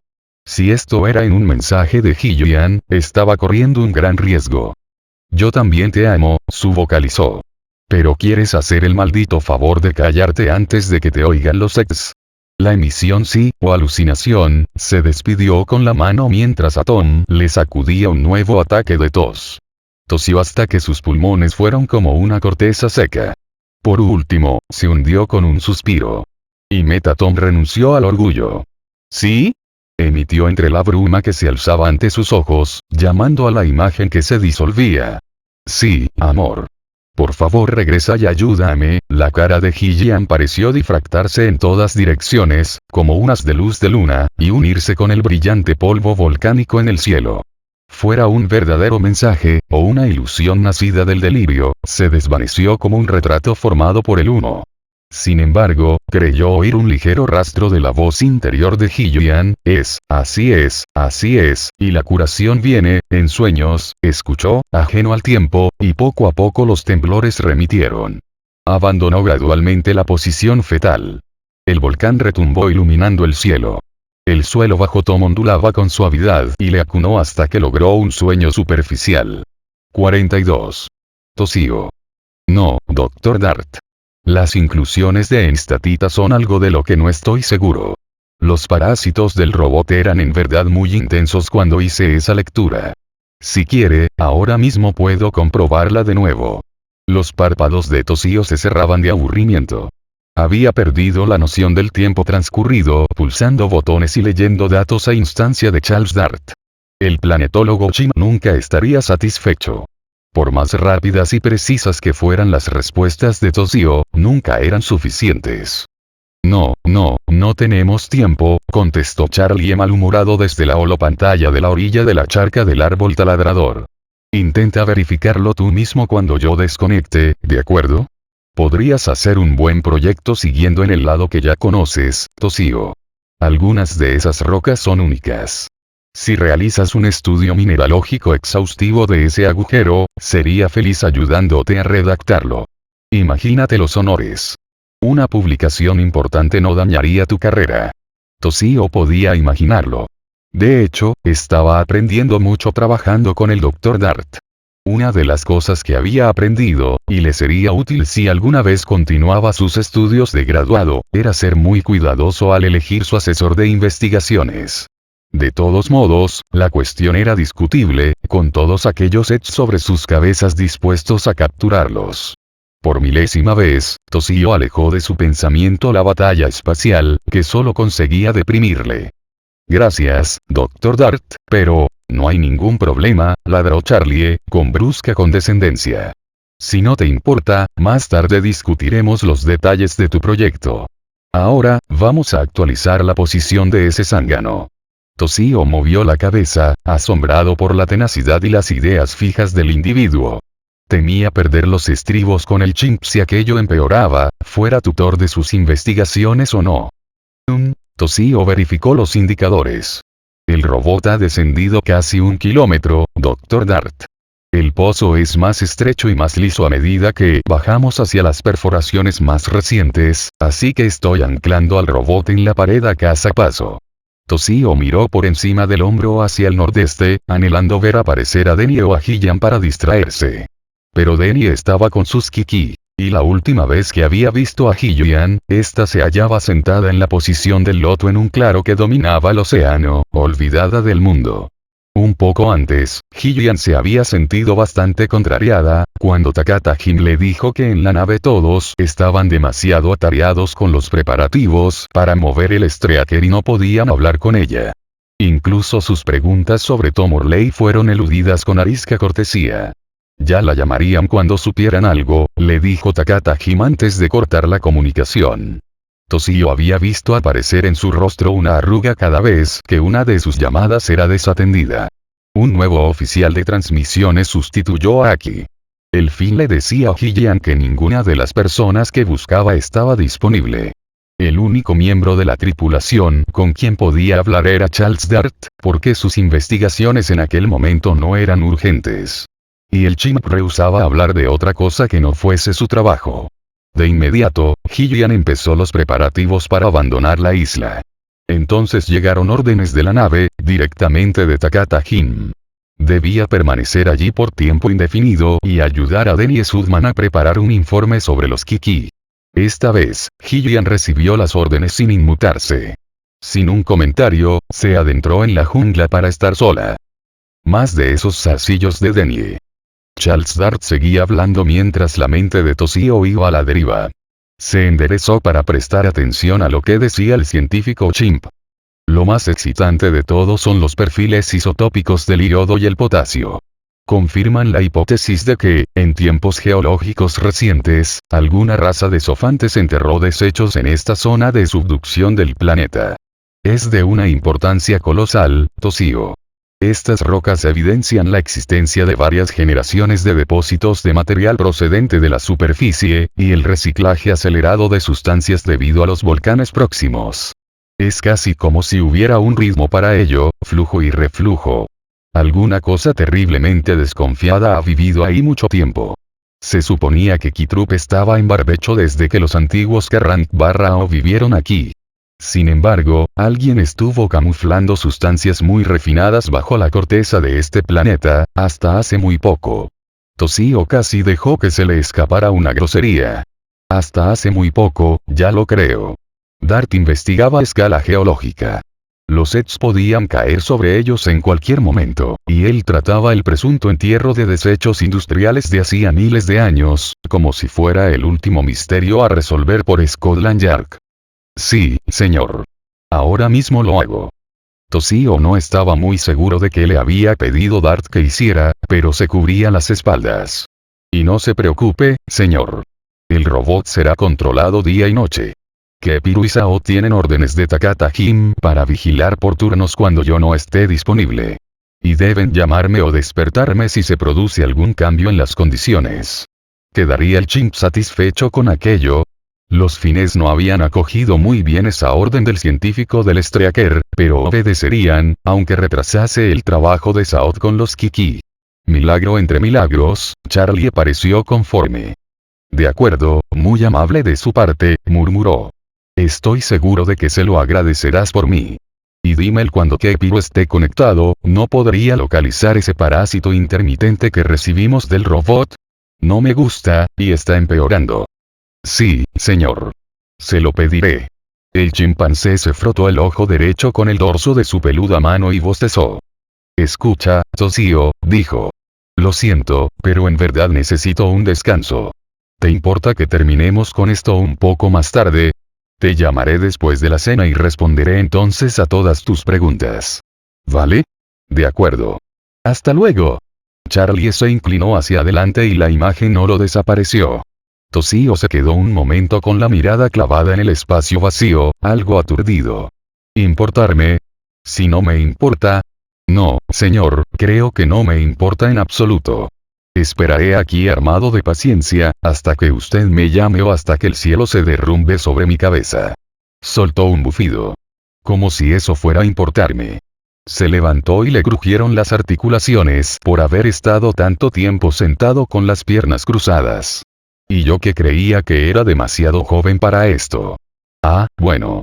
Se supone que un guardia marina debe experimentarlo todo. Miró hacia el bosque. Denny estaba trabajando con los Kiki. ¿Debo molestar a Hillian?, me preguntó. Es probable que esté preocupada por Tom, y es lógico. Esperábamos noticias suyas ayer por la mañana. Pero tal vez quiera compañía. Últimamente había empezado a interesarse por Hillian. Era del todo natural, por supuesto. Se trataba de una hermosa mujer mayor, como mínimo de 30 años, y según la mayoría de opiniones un poco más atractiva que Denny Sudman. No es que Denny no fuera atractiva a su manera, pero Toshio no quería pensar en ella nunca más. Su rechazo implícito, ignorándolo cuando estaban a solas y otros detalles parecidos, le resultaba doloroso. No es que Denny dijera o hiciera algo ofensivo, pero se había vuelto muy taciturna últimamente. Toshio sospechaba que ella sentía la atracción que ejercía sobre él, y que reaccionaba con un exceso de frialdad. Se decía a sí mismo que aquello era una respuesta inmadura por su parte. Pero eso no le impedía sentirse herido. Fantasear sobre Hillian era otra cuestión. Había tenido vergonzosos pero muy convincentes ensueños en los que él estaba allí cuando ella necesitaba que un hombre le ayudara a sobreponerse a su pérdida. Probablemente, Hillian conocía sus sentimientos por ella pero no permitió que su comportamiento hacia él cambiara en absoluto. Era una reconfortante indulgencia y la convertía en objeto digno de su semisecreta adoración. Puede ser tan solo que yo esté muy confuso, desde luego, pensó Toshio. Intento ser analítico en un área donde no tengo casi experiencia, y mis propios sentimientos no dejan de inmiscuirse. Desearía no ser solo un muchacho torpe, y parecerme más al señor Orley. Su fantasía se vio interrumpida por un irregular tono electrónico a sus espaldas. El transmisor volvía a la vida. Oh, no. Gimió Toshio. Todavía no. La unidad empezó a escupir parásitos mientras el sintonizador intentaba captar una onda errática ordinaria. Toshio tuvo el salvaje deseo de abalanzarse sobre la cosa y darle una patada que la enviase a las tinieblas sin fin del pozo del árbol taladrador. De pronto, surgió un ruido crujiente, un silbido ahogado por las interferencias. Sí, crujido, guardiamarinas, venimos a agruparnos, ¿quién podrá detenernos? Y entre los guardiamarinas, ¿quién puede volar como los calafianos? Aquí. Gritó Toshio, corriendo a arrodillarse ante el transmisor. Correcto otra vez, compañero de inmersión. ¿Recuerdas cómo cazábamos langostas? Claro. Ifni. Desearía estar en casa haciéndolo ahora. ¿Qué sucede? ¿Tenéis problemas técnicos en el puente? No recibo imagen, y hay muchos parásitos. Creía que ya no estabas en transmisiones. ¿Y por qué hablas en ternario? La necesidad es la, crujido, madre de algo, envío esto vía neurotoma cerrada. Ansioso, busco al suave gran tutor, con urgencia transmitir, crujido, una advertencia. Los labios de Toshio se fruncieron mientras en silencio repetía para sí el mensaje. Suave gran tutor, eran pocos los humanos a quienes los fines dieran títulos como aquel. En ese momento, en la isla solo existía un candidato. ¿Quieres hablar con Hillian? Con urgencia transmitir una advertencia. Toshio parpadeó, y luego dijo. Voy a buscarla ahora mismo, aquí. No cortes. Giró sobre sus talones y corrió hacia el bosque, llamando a Hillian con toda la fuerza de sus pulmones. 43. Aquí. El cable monofilamento era casi invisible entre el istmo y las piedras del fondo del océano. Incluso a la luz de la lámpara del arnés de Aki, apenas se reflejaba un ligero brillo tornasolado aquí y allá en medio de las rocas y sedimentos acumulados sobre las desiguales crestas. El cable había sido diseñado para dificultar su detección. Único modo seguro en que el Streaker podía comunicar con los dos grupos exteriores de trabajo sin revelar su posición. Aunque iba equipado con los mejores instrumentos y sabía dónde mirar, Aki estuvo más de una hora buscando la línea con la isla. Mientras conseguía conectar a la línea su derivación neural, agotó más de la mitad del oxígeno de su respirador. Había perdido mucho tiempo preparando su salida de la nave, y ni siquiera estaba seguro de que su marcha hubiera pasado inadvertida. El taciturno electricista encargado del almacén de material no tenía que haberle discutido las órdenes cuando Aki le pidió un equipo respiratorio. Otro Finn, libre de servicio en la sala de máquinas, le había seguido a distancia desde que salió del almacén de material, y Aki tuvo que escurrirse a través de la esclusa para quitarse al estenos de la cola. En menos de 2 días un sutil cambio se había producido en la tripulación del Streaker. Se había instaurado una nueva línea de poder.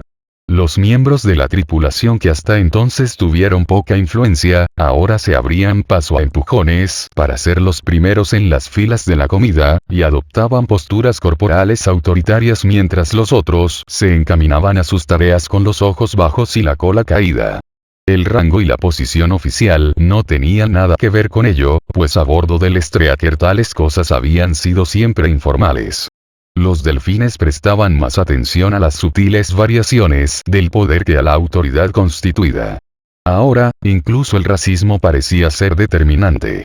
Un número desproporcionado de las nuevas autoridades pertenecía al subgrupo de los estenos. Aquello era equivalente a un golpe de estado. De forma oficial, Takata Jim actuaba en nombre del inconsciente Kreideiki hasta que se reuniera el consejo de la nave. Pero en las aguas del Streaker flotaba el sabor de una manada con un nuevo macho dominante. Los más próximos al antiguo jefe estaban siendo apartados, y los amigos del nuevo nadaban a la vanguardia. Aki encontraba esto totalmente ilógico y un poco repugnante.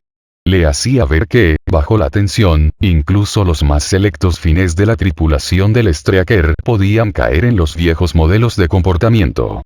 Entendía ahora lo que querían decir los galácticos, cuando afirmaban que 300 años de elevación era poco tiempo para que una raza estuviese preparada para viajar por las estrellas.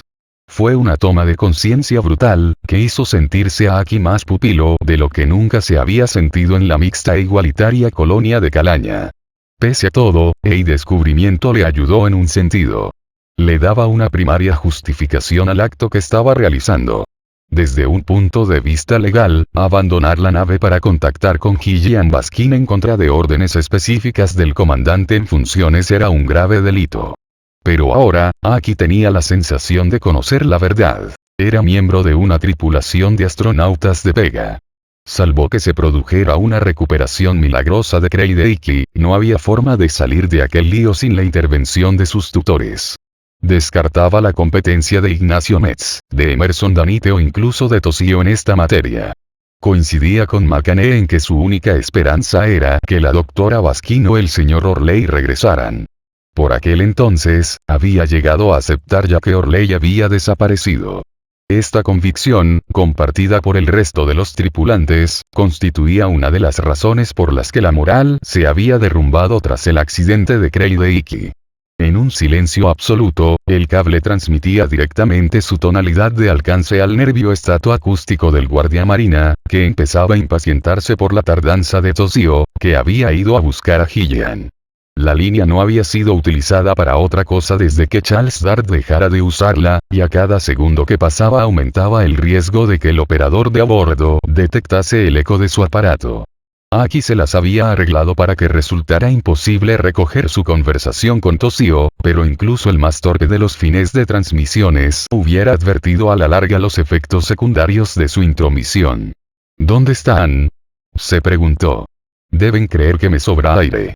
Y este agua llena de metal me produce picores en la piel.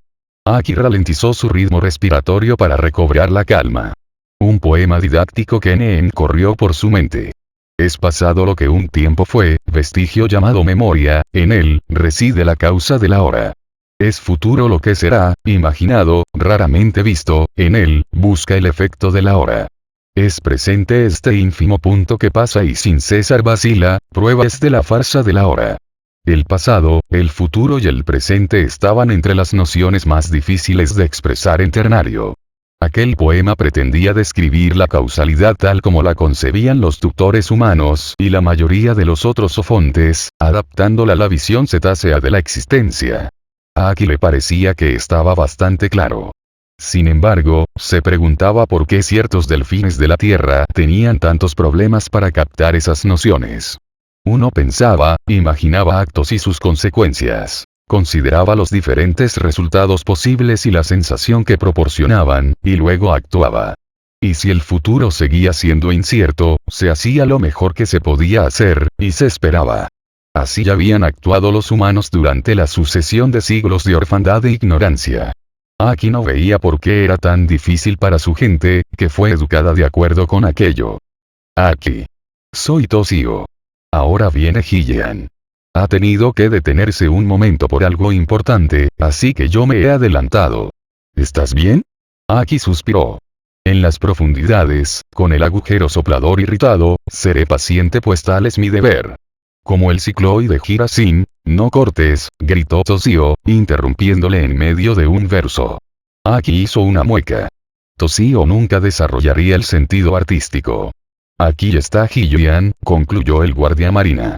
Hasta luego, Aki, cuídate. Y tú también, compañero de vuelo e inmersión. Aki. Era la voz de Hillian Baskin, muy lejana a causa de la debilidad del enlace, pero inmensamente satisfactoria de escuchar. ¿Qué pasa, querido? ¿Puedes decirme lo que ocurre a bordo de la nave? ¿Por qué Kreideiki no quiere hablar conmigo? Aki nunca hubiera pensado que aquello fuese lo primero que le preguntaría. Por una razón u otra, había esperado que su primera pregunta sería sobre Tom Morley. Bien, si ella no abordaba aquel tema, no sería él quien lo hiciese. Makane, nuestra curadora, me envía a decirte que hay peligro. Mudo, inerte yace Kreideiki y en el estreaker palidece la estrella. Y el sabor del atavismo llena las aguas. El otro lado de la línea permaneció en silencio. No había duda de que Hillian estaba pensando en cómo formular su pregunta para que permitiera una respuesta en ternario carente de toda ambigüedad. Era un talento del que a veces Toshio carecía. Aki levantó bruscamente la cabeza. Había oído un ruido. No en la línea, sino en las aguas sombrías que le rodeaban. Aki, empezó Hillian, voy a hacerte las preguntas para obtener respuestas a triple nivel. Pero, por favor, te pido concisión, incluso en detrimento de la riqueza artística. Con gusto, pensó Aki. Con frecuencia se había preguntado por qué era tan difícil mantener una conversación en ternario sin dar rodeos con alusiones poéticas. Era su lengua materna, lo mismo que el ánglico, pero todavía se sentía frustrado por su resistencia a la concisión. Aki, ignora Kreideiki a los peces del sueño, los persigue o los alimenta. Hillian le preguntaba si el comandante seguía en activo, o si, gravemente herido, derivaba inconsciente en un sueño de caza, o, peor aún, si había muerto. Hillian había ido directa al grano. Y Aki pudo responder con las ventajas de la brevedad. Caza calamares en las aguas más profundas. Otra vez aquel ruido. Un rápido chasquido que no procedía de muy lejos. Maldita obligación de mantener la toma neural conectada a los parásitos de aquella línea. Los chasquidos sonaban lo bastante cerca como para que no hubiera lugar a dudas. Había alguien buscándole por los alrededores. De acuerdo, Aki. Siguiente pregunta, aplaca y cae a los espíritus con sus ritmos Keneanx, se hace eco de la lealtad de la manada o canta un silencio de ausencia. El sonar delfiniano es algo altamente direccional. Aki sintió el lóbulo de un rayo sónico pasando sobre su cabeza que ni siquiera llegó a tocarle. Se pegó cuanto pudo al lecho del océano y procuró dirigir sus nerviosos chasquidos hacia las suaves arenas. Le habría gustado poder desplegar uno de los brazos de su arnés para agarrarse a una roca o a algo que le ofreciese estabilidad, pero temía que el leve sonido de los motores pudiera ser detectado. Un silencio de ausencia desvanece la memoria de Ikai. Silencio de ausencia de TSHT y Suezi. También a él le hubiera gustado dejar el silencio de su ausencia en aquellos parajes y reencontrar la tranquilidad de su camarote a bordo del Streaker. Su silencio es el de estar en las redes, el de la temerosa espera de la llegada de las oreas o el silencio de servir de comida a los peces. Aki estaba a punto de responder cuando, de súbito, como si hubiera sido iluminado de golpe por un poderoso proyector, se sintió inundado por un violento latido sónico que procedía de un punto situado por encima de él y a la izquierda. No había duda de que allí se encontraba un delfín plenamente consciente de su presencia. Takata-jin muerde los cables y mi trabajo ya no es mío. Sus finezas hacen eco de sus cantos engañosos. Aki estaba tan nervioso que una parte de su respuesta se le había escapado en forma de sonidos en lugar de impulsos transmitidos por el monofilamento. De todos modos, ya no merecía la pena ser discreto. Se dispuso a soltar la línea y, volviendo la cabeza hacia el intruso, le lanzó un surtidor sonar lo bastante poderoso, esperaba, como para aturdirle momentáneamente. Los ecos volvieron a él portando una imagen terriblemente clara de un delfín enorme que, con un estrépito de aletas, se apartaba para evitar su rayo. Aki reconoció a su adversario inmediatamente. Takata-jin. Aki. ¿Qué pasa? ¿Estás en estructura de combate? Si tienes que cortar la comunicación, hazlo. Estaré de vuelta tan deprisa como, con su deber cumplido, Aki desconectó la toma neural y se hizo a un lado. No había reaccionado con bastante rapidez. El resplandor azul verdoso de un láser chisporroteó en el lugar donde se hallaba unos segundos antes. Así que es eso, pensó mientras se hundía en el cañón que se abría a lo largo de la cresta submarina. Han enviado tras mis pasos al cabeza de martillo. Y no parece amable en absoluto. Rodó hacia la derecha y se lanzó hacia abajo, hacia las sombras. Los delfines eran conocidos por su repugnancia a matar a cualquier criatura que respirase aire, pero no eran una raza que siguiese ciegamente sus instintos. Incluso antes de la elevación, los humanos fueron testigos del asesinato de un delfín por otro delfín. Al dar a los cetáceos la oportunidad de viajar por el espacio, los hombres les habían hecho más eficientes cuando decidían matar. El brillante sendero de un láser silbó a menos de 1 metro por delante de él y Aki, apretando las mandíbulas, se sumergió en el bullente camino del rayo. Otro disparo ardiente chisporroteó entre sus pectorales. Viró hacia un costado y cayó en picado hacia la larga sombra sónica de un saliente desigual de la pared del cañón. La carabina láser de Takata-jin podía hacer blanco a mucha distancia y el soplete, linterna de que iba provisto el arnés de Aki no era utilizable, como cualquier otra herramienta, más que en combate personal. Evidentemente, sus únicas alternativas eran la astucia o salir huyendo. Aquella profundidad, la oscuridad era casi absoluta. Todos los rojos habían sido borrados, y de la luz del día solo quedaban los azules y los verdes iluminando los relieves de aquel paisaje submarino.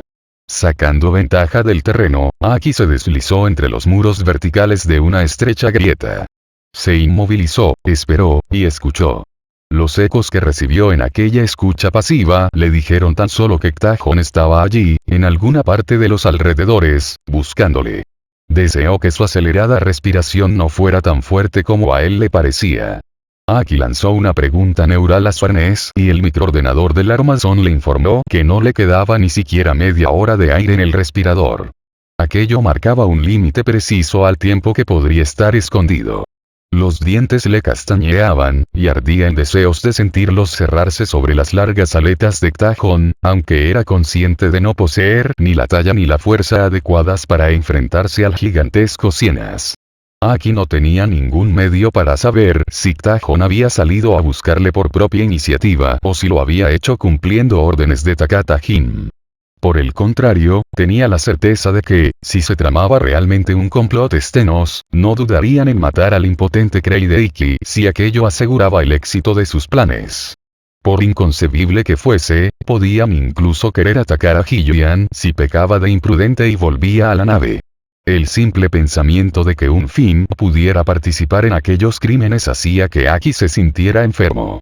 Tengo que volver y ayudar a Makane a proteger a Kreideiki hasta que llegue Hyuan. Eso es prioritario sobre lo demás.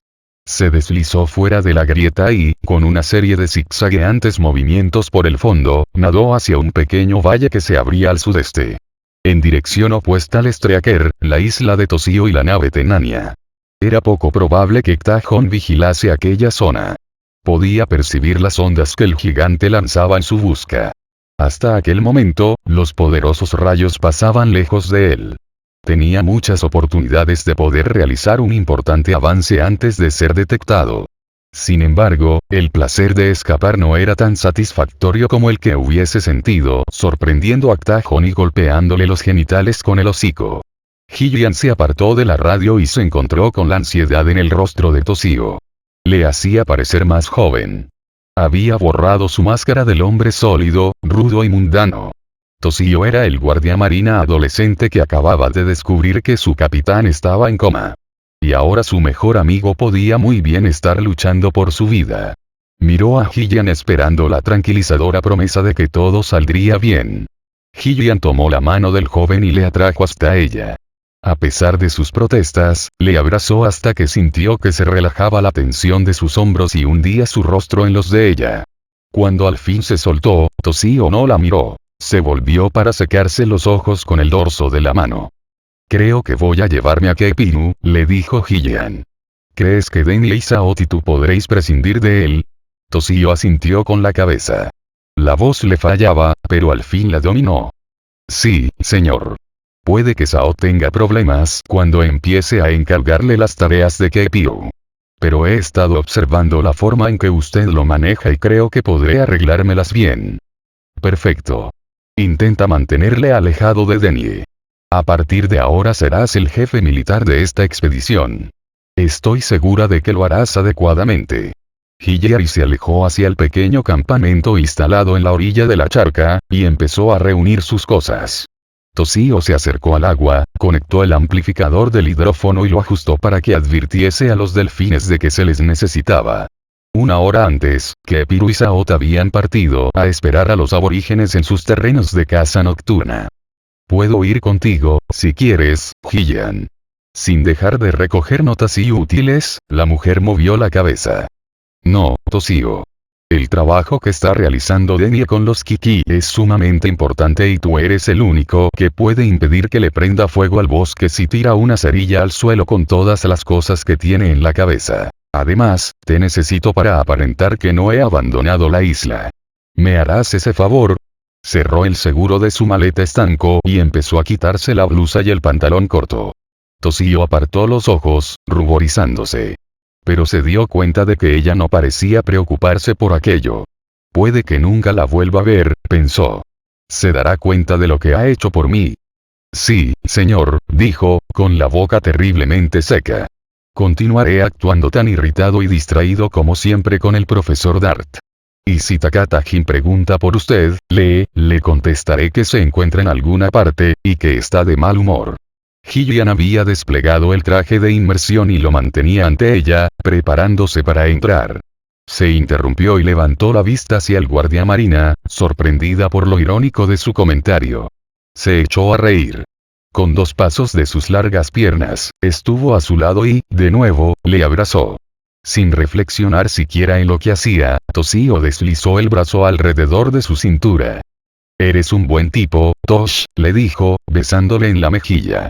Y, no sé si te habrás dado cuenta, pero ya eres más alto que yo. Vas a mentir a Takata-jin, harás eso por mí, ¿verdad? Te prometo que en muy poco tiempo haremos de ti un verdadero amotinado.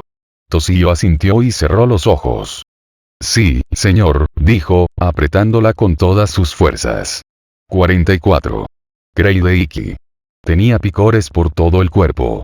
Siempre los había tenido, desde la época imprecisa en que todavía nadaba en el vientre de su madre, desde que recibió su primera iniciación al contacto, cuando se apretaba contra ella para mamar o cuando le agarraba del hocico con dulzura para recordarle que subiera a tomar aire.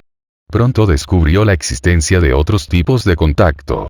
Estaban las paredes, las plantas y las fachadas de todos los edificios del cuartel, en Catalina Vaz. Estaban las caricias, los cabezazos y, naturalmente, el juego de mordiscos con sus semejantes. Existía el contacto dulce, y tan sabrosamente variado, de los Maasai y las Fem, de los humanos, que nadaban, como pinipedos, como leones de mar, y que reían y jugaban con él bajo el agua y sobre ella.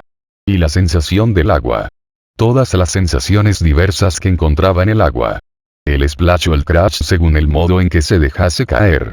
El suave flujo laminar cuando se lanzaba a una velocidad que nadie antes había podido alcanzar. La dulce manera de bebería a lengüetadas, por debajo de su aparato soplador, cuando descansaba y se tatareaba una canción de cuna a sí mismo. ¡Oh! ¡Qué picores sentía! Mucho tiempo atrás, había aprendido a frotarse contra las cosas, y había descubierto lo que conseguía con ello.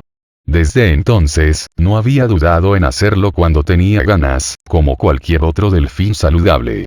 Kreideiki tenía ganas de rascarse. El problema era que no había cerca de él ningún muro donde hacerlo.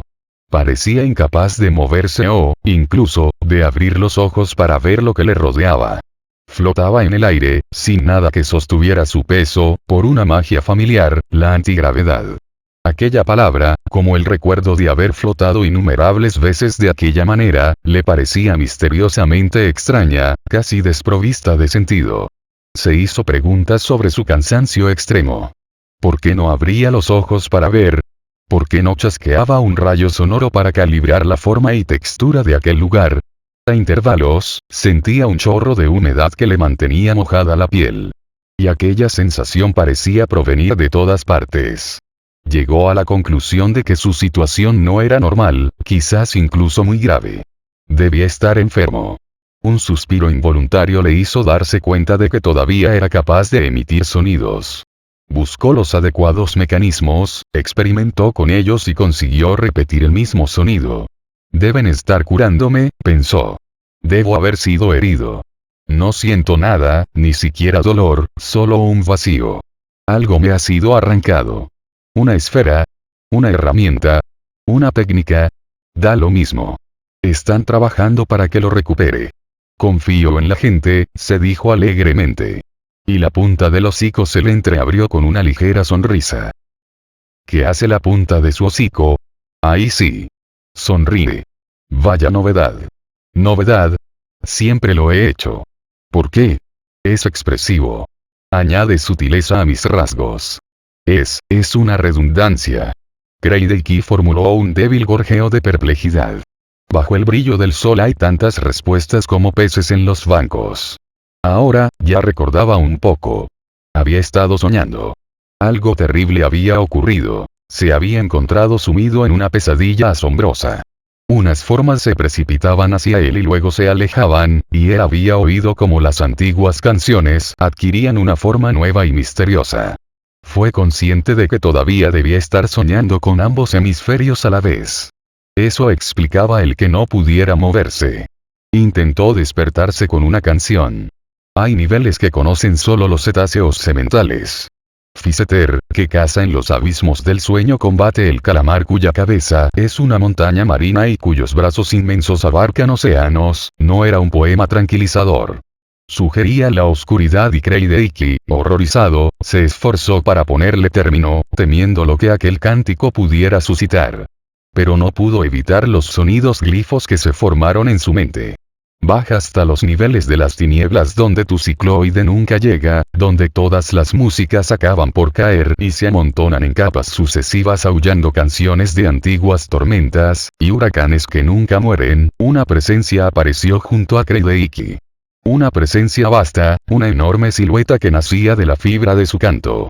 Percibió los lentos impulsos sonar que llenaban con sus ecos aquella pequeña habitación en la que flotaba, una habitación demasiado pequeña para poder albergar al monstruo que se formaba junto a él.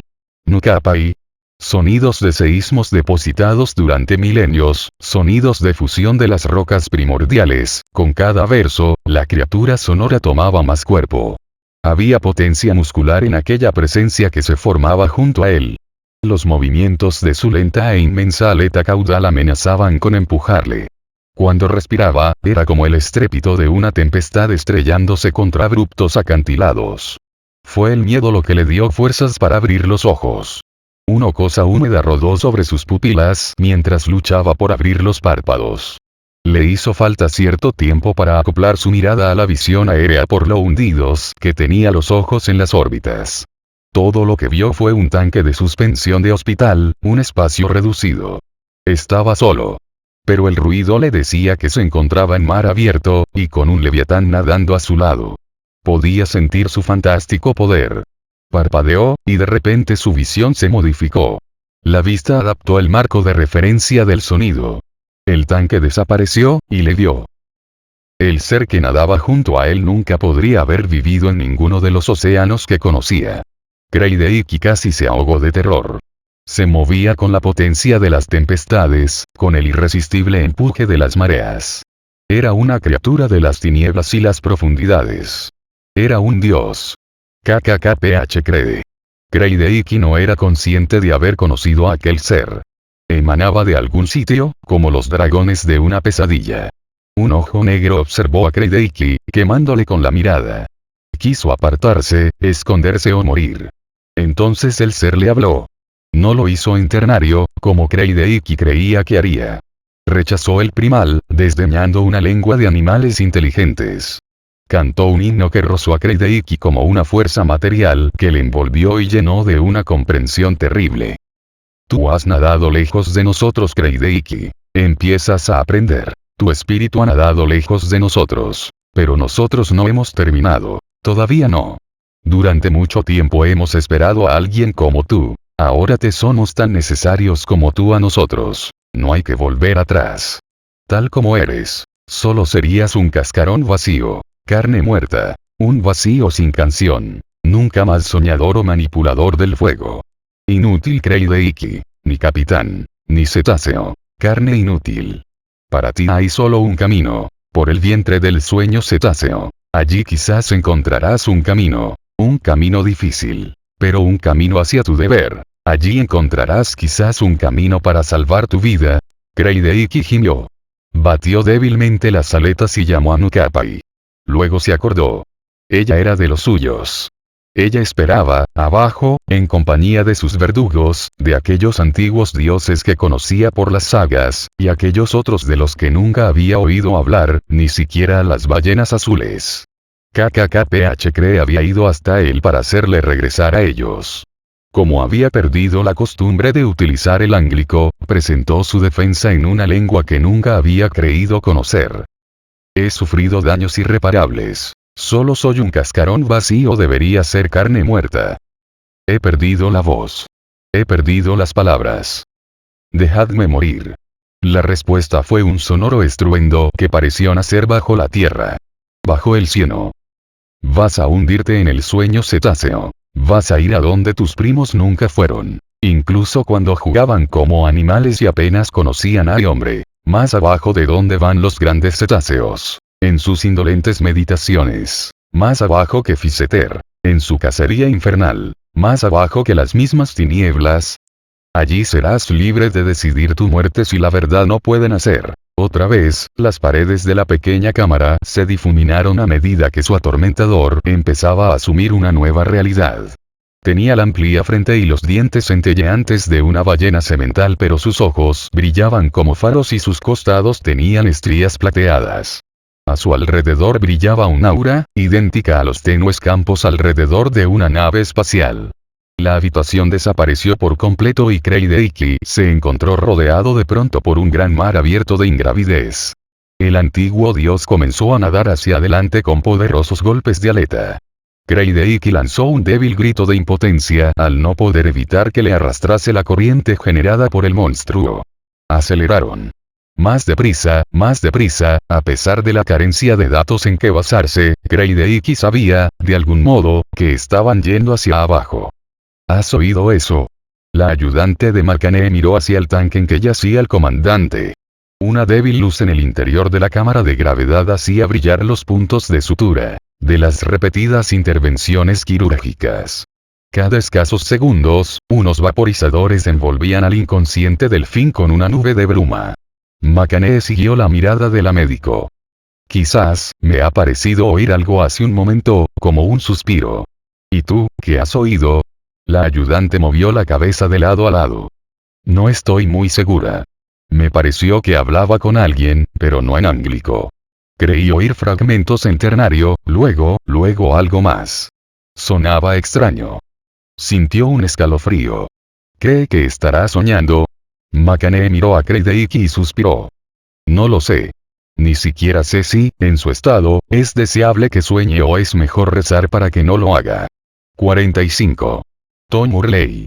Una brisa marina glacial soplaba desde el oeste y se despertó temblando en medio de la noche. Abrió los ojos y miró al vacío. No conseguía recordar dónde estaba. Un poco de paciencia, pensó. Ya vendrá. Había soñado con el planeta Gart, donde los mares eran pequeños y los ríos innumerables. Había vivido algún tiempo entre los humanos y los chims de aquella colonia sociológicamente mixta y tan rica y sorprendente como Calaña, donde los delfines cohabitaban con los hombres. Gart era un mundo hospitalario, pese a hallarse apartado de las demás colonias terrestres. En su sueño, Gart era invadido. Gigantescas fortalezas volantes planeaban a baja altura sobre las ciudades y extendían nubes de gas sobre los fértiles valles, provocando el pánico entre los colonos. El cielo se llenó de destellos luminosos. Con una cierta dificultad para distinguir la realidad de lo que aún era sueño, Tom se fijó en la bóveda de cristal de la noche de Kitrup. Tenía el cuerpo agarrotado, las rodillas plegadas, los brazos cruzados sobre el pecho, las manos crispadas en los hombros, tanto por el agotamiento como por el frío. Poco a poco, consiguió que sus músculos se aflojaran.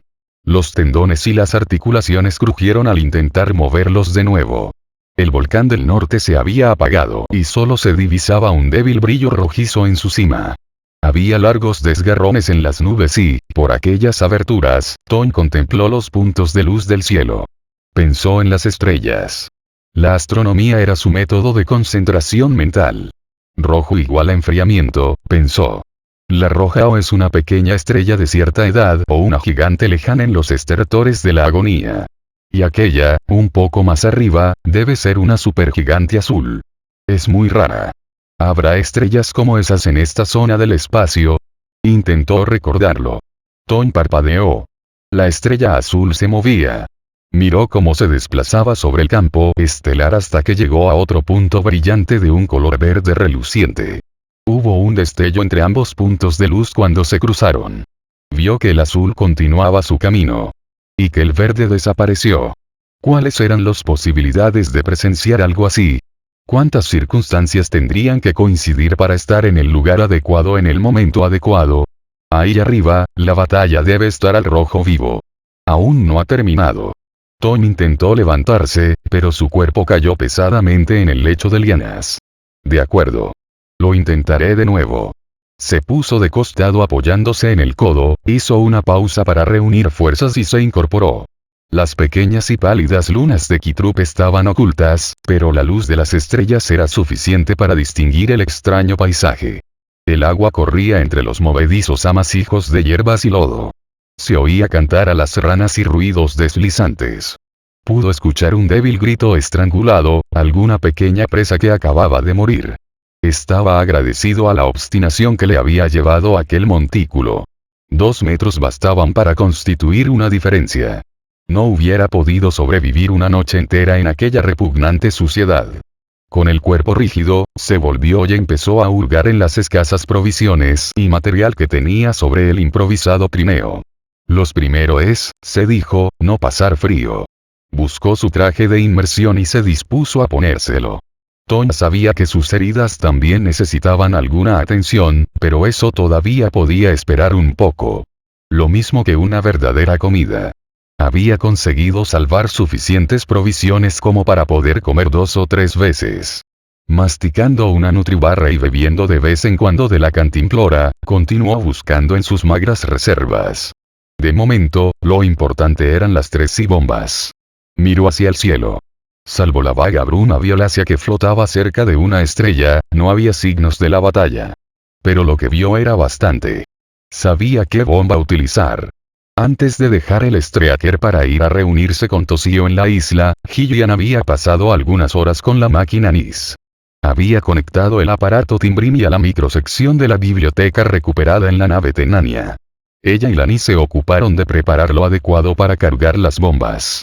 Lo esencial era la llamada de auxilio Tenania.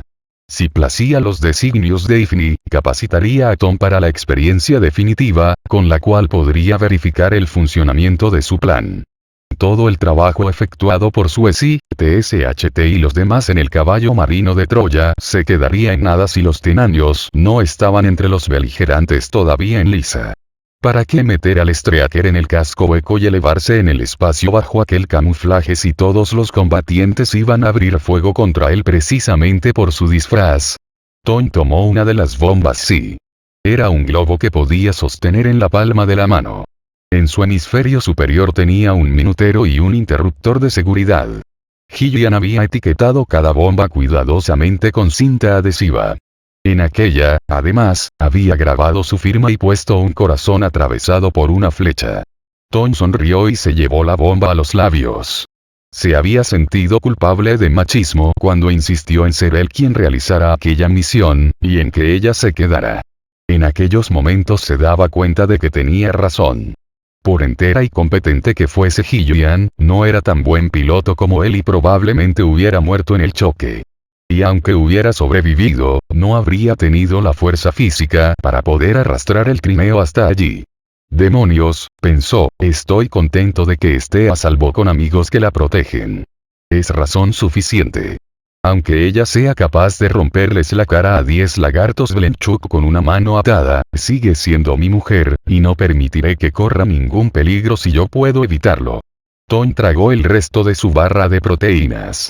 Sopesó la bomba y consideró la estrategia a seguir.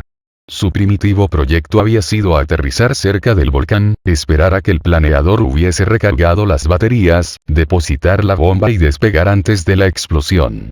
Aprovechando las aguas termales del volcán habría ganado altura de inmediato, y hubiera podido encontrar otra isla desde donde observar el resultado de su experimento. A falta de otra isla, le bastaba con alejarse, aterrizar en el océano y usar el telescopio para ver qué sucedía. Era un plan soberbio, pero no había resistido una tormenta ni una jungla imprevisible compuesta por delirantes hierbas marinas. El telescopio se había unido a los detritus metálicos de los fondos marinos de Kitrut, junto con la mayor parte del planeador solar. Toñ se levantó con cuidado. El hecho de haber entrado en calor y llenado el estómago reducían el control del dolor a un mero ejercicio. Hurgó de nuevo en sus pertenencias y sacó una banda de tejido estrecho y largo que había arrancado de su saco de dormir destrozado. La textura de la isoseda le pareció adecuada. Por el peso que soportaba su mano, la cibomba daba la impresión de estar cargada con algo más que ilusiones, un decorado planeado hasta en los mínimos detalles, dispuesto a expandirse cuando él lo requiriera. Conectó el minutero para un plazo de 2 horas y, con el pulgar, soltó el interruptor de seguridad. La bomba quedó activada. La depositó cuidadosamente en la improvisada onda. Toñ sabía que estaba dramatizando. La distancia no cambiaría mucho las cosas. Todos los sensores diseminados por el sistema de Kitrut se encenderían cuando el ingenio saltara. Se le ocurrió que podía dejarlo en sus pies. Nunca se sabe, pensó. Es mejor lanzarla lo más lejos posible. Hizo girar 2 o 3 veces la onda sobre su muñeca, solo para sentarla. Luego empezó a trazar grandes círculos levantando el brazo más y más. Su impulso, lento al principio, adquirió progresivamente una velocidad enorme y tuvo la extraña sensación de que su cuerpo era aspirado por una fuerza centrípeta. Empezó a cantar. Oh, papá era un cavernícola, jugaba a la pelota en camisa y taparrabos. Soñaba con la paz continuamente, mientras escarbaba en la basura. Vosotros los Eds y vuestras estrellas, oh, papá era un luchador, mataba a sus primos, cuartos y terceros. Siempre soñaba con la paz, y murió clavado a la tierra. Vosotros los Eds y vuestras estrellas, oh, papá era un buen amante, y sin embargo pegaba a su mujer. Soñaba, anhelando la cordura y lamentaba su forma de vida. Vosotros los Eds y vuestras estrellas, oh, papá era un líder, soñaba, y sin embargo mentía. Consiguió que las masas aterrorizadas lanzasen misiles a los cielos. Vosotros los Eds y vuestras estrellas, oh, papá era un inculto, pero estaba siempre en la brecha.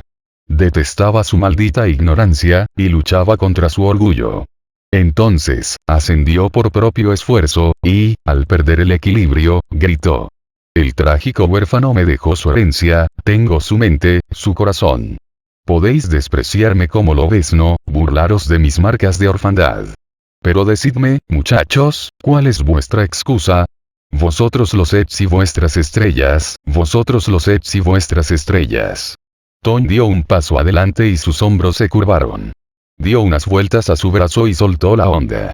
La bomba voló en la noche, girando como una peonza. La esfera brilló durante un momento, todavía subiendo, centelleando, hasta que desapareció de su vista. Tom estuvo atento, pero no la oyó caer. Permaneció inmóvil durante un rato, respirando profundamente. Bueno, pensó al fin. Esto abre el apetito. Tengo 2 horas para comer, curarme las heridas y construir un refugio. Cada segundo que quieras concederme de más, señor, lo aceptaré con humilde gratitud. Se cruzó la tira de tejido por encima del hombro y empezó a prepararse la cena bajo la luz de las estrellas.